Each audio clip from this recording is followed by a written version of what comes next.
The format of the short answer questions. Essentially, it's this. It's part two, the first half of the AP World exam. So you have the multiple choice section, and then around a minute later, they just swap the papers, and you start the short answer, and you get 40 minutes to answer 3 short answer questions. So you get around, give or take, like 12 minutes a question. So it's pretty generous actually on time when you think about it. If you try when doing it on your own, you can usually do it within 10. Each short answer question will have 3 points. So it's out of 9 points total, the short answer, and each one of those 3 will have an A, a B, and a C in it. Yeah, they're generally pretty simple. They're not long, they're not too complicated, and I'll go in how to write them and how to really format your answer into a really good score. It's 20% of your total exam score, so it's the second lowest, I want to say. I believe it's the second lowest. Basically, it goes LEQ is 15, SAQ is 20, DBQ is 25, and multiple choice is 40. So I still, pay attention and do well on it, but it's not the most scored. And it's also actually the newest part of the AP World exam. It wasn't added until like 2 years ago or something like that, like the year before last. So it's definitely one of the much newer topics. So the scoring of the short answer questions. You can earn 9 points total for your 3 short answer questions. So you get 3 points each. But the thing is, you can get like partial credit on a short answer question. So you can get A and B correct and then C wrong, or B and C correct but A wrong. That being said, though, you can only get a point or lose a point. There's no like half a point, half credit on like a part A. You can only gain points. So if you get a part wrong, you just don't get any points. You don't lose anything. And so that means basically that you should answer everything. Just write something down. When in doubt, write it down, really. In anything on the AP exam. If you think something, just write it down. Don't worry, is it right, is it wrong? You'll be okay, because as long as you get the point, whatever, you could write down gibberish for the rest of the question and you'll get the point still. So now we're just going to start going over general tips and tricks and other little things like that, and just how to be sure you get the points. All right. So the first thing is, some short answer questions will come with a map, a document, a painting, some stimulus. It's just like a DBQ or an MCQ document, just in the sense that you have to read the document and figure out what it's asking. And like them, you're going to have to examine it carefully, get the argument, message, whatever it's about, and then you're going to also want to really read the sourcing. And some short answer questions may give you 2 documents and then ask you to talk about how they have similar and different arguments. Just a quick note on picking between question 3 and 4. For the short answer questions, there's 4 questions that they give you, but for 3 and 4, you can choose one or the other. So question 3 will be periods 1, 2, or 3. Question 4 will be periods 4, 5, and 6. So you can choose one or the other. So first off, don't spend too much time choosing. If you spend 15 minutes just trying to figure out what you're doing, you won't have enough time to actually write the question and figure it out. You want to read the questions carefully and know what it's asking. Pick the one you know the most about. So if not necessarily the one, it might be the one you like the most, but your favorite topic could be World War I, for example. But if you get an easy short answer question that you really know about, and then a difficult one that you really couldn't answer, but it's on World War I, pick the one that's easiest for you. It most likely will be what you like, because you'll be more inclined to learn about it. But just for the future, if you ever have a choice between questions, pick the one you would be able to answer best and score the most points on, even if you won't like writing the answer as much. This is basically my king of writing a short answer question. It's called the ACE method. There's 3 parts to it. It is incredibly simple, so don't worry about it. But it basically has 3 portions to it. The A stands for answer. So you're going to give a specific answer to the question. You're basically you're starting off your answer, your similarity, your difference, your change, your continuity, etc., etc. And then for the C, assertion, evidence, connection, that's a similar one, but answer, cite, explain is just what I use. Cite, you're going to give a specific piece or 2 of specific historical evidence. Make sure it's as specific as you can possibly make it. Drop names, drop people, events, even, just things that could help your response. And then finally, explain. So explain how your evidence proves your point. And each ABC part should only have around 3 to 5 sentences. It's not an essay. You don't need a thesis statement. You don't need a giant long, it's not a monologue. What not to do. on the thing, don't write a big paragraph. So answer A, B, C separately. Write A, answer, B, answer, C, answer. Don't write it as one big paragraph answering all three parts. It could work and it could get you all 3 points. I've seen examples where it gets all 3 points, but you really got to know what you're doing. I say A, B, C separately. Just kind of write exactly. Keep it simple, stupid. And answer what the question asks. I see a lot of people doing this. You want to answer what the question asks, not what you want it to ask. So essentially, if you really would love the question to be asking about religion in the Han Empire, but instead it's asking about social stratification, you don't answer the question you want it to. Answer the question that it's actually asking. Third, don't overanalyze. This is kind of going along with the fact that you shouldn't write a lot. Just kind of keep it simple. Give some evidence, give some quick explanation, and then don't use bullets or draw pictures. They even, I think they say this, only full sentences are scored.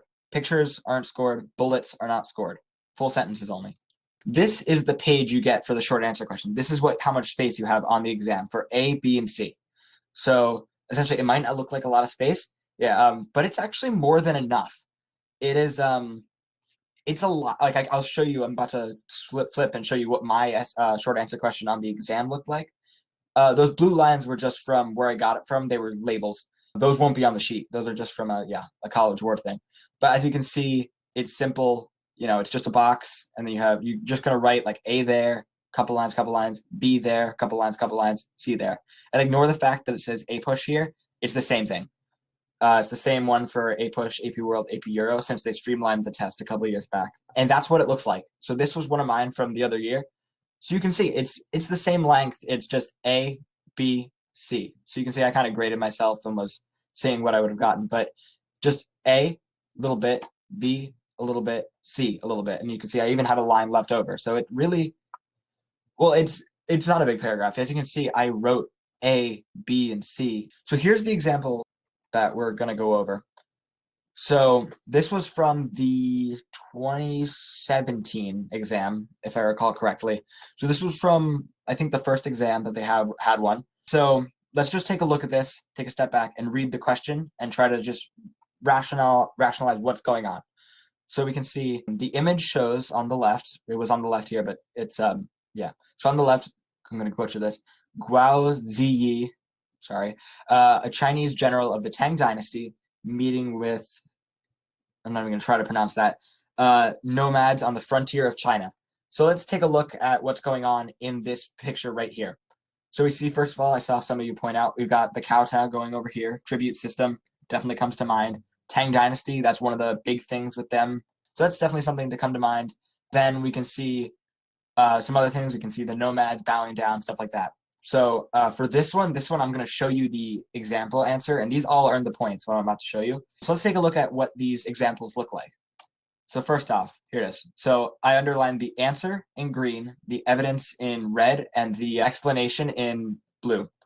All right, so for part A, the continuity that exists between the Central Asian nomads and the Chinese is that the Chinese can, I just realized we never read the question. Wow, I'm an idiot. All right, let's go back and read the questions. Whew, okay, I'm okay. Winter break just ended. So first part, identify and explain one way in which the interaction depicted in the image represents a continuity in Chinese imperial history. Okay, so it's basically asking for a continuity shown in this photo, right? The things that should tick you off, first of all, the word continuity should tick you off. And when it says depicted in the image, you're going to have to pull straight from the image. And then it's always going to say something along the lines of identify and explain. So you're going to have to, that's how you're just going to give, basically, you're going to have to answer something. You're going to have to give an example, identify something. So now let's take a look at part A, and then we'll just go back, read part B, so on and so forth. All right. So it's asking for a continuity. So a continuity that exists between the Central Asian nomads and the Chinese is that the Chinese continued to be very ethnocentric and believed that they were superior to the nomads. This is shown by the nomads bowing down to the Tang Dynasty's general, which was required in showing their inferiority. So we can see in this answer earned the point. First of all, note it's only 2 sentences long. Like, it's not a complicated answer. It's definitely not the strongest short answer question I've ever read, but it's definitely, it earns the point. It gets it done.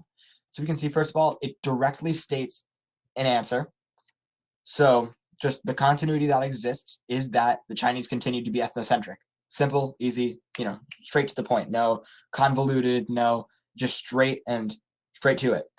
And then they specifically give evidence from the photo. So you can see the nomads bowing down to the Tang Dynasty's general. So basically, it's pulling straight from the image. It's saying, this is from the image. This is how the image proves my point, what I'm saying. And then finally, it says, which was required in showing their inferiority. That's their explanation. That's how they connect their evidence to their answer, where they connect the nomads bowing down to ethnocentricity. Let's go back and read part B. All right. So identify and explain another way in which the interaction depicted in the image represents a continuity in Chinese imperial history. Basically, this question is asking us it's asking the same question. It's just saying, name another one. If you can't think of another one, that's okay. We'll go over the answer. And then the thing is, usually, I'll be honest, you can usually make up an answer, and sometimes you might get lucky. So really, even if you got to this part and you got, oh my God, I'm frozen. I don't know what to write. Oh God, write something down. So part B, another reason why the interaction depicts a continuity is because the nomads show respect to the general as most civilians did.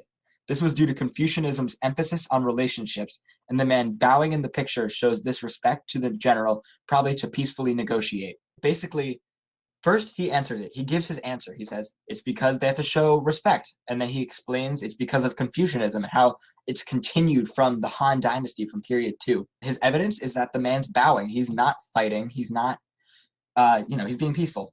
All right. Confucianism it's definitely very family-based, but it's just about relationships and harmony and social kind of peace. So it's not necessarily just family. And then finally, let's do the part C. So now it's gonna give us a change. So typically these are gonna follow a theme. So the 3 or 4 historical thinking skills. We have, comparison, we have continuity and change over time, and causation are the big 3. This one's a continuity and change question. You can clearly see that. And so this next part C is going to ask, identify and explain one way in which the interaction changed after 1100. Part C is a big one is the Mongols. I think that's actually the answer that's given. The Mongols would be my go-to answer here. One thing that you notice throughout all 3 of these answers is that they follow the ACE format. Answer, cite, explain. Answer, cite, explain. Answer, cite, explain. It completely works. And this one's a really perfect example of how to do ACE. So first, they give an answer. It changed when the Mongols met China. That's their answer, the Mongols, right? As simple as that. Then the Mongols, their evidence, the Mongols, a group of Central Asian nomads, invaded China and created a new dynasty, the Yuan dynasty. So they give a specific example, the Yuan dynasty, and how they invaded China. And then they explain how that's a change. For this one, it says this was unlike past interactions because in the past, a nomadic group had never created a new Chinese dynasty. So here, it's simple. Why is it a change? Because it's never happened before. It's a change. There's never been a nomadic dynasty take over China. It's always been, Shang, Zhou, Qin, Han, Sui, Tang, Song. Suddenly the Yuan shows up and we're like, oh my God, Mongols just took over China. The Mongols just invaded China. What the heck?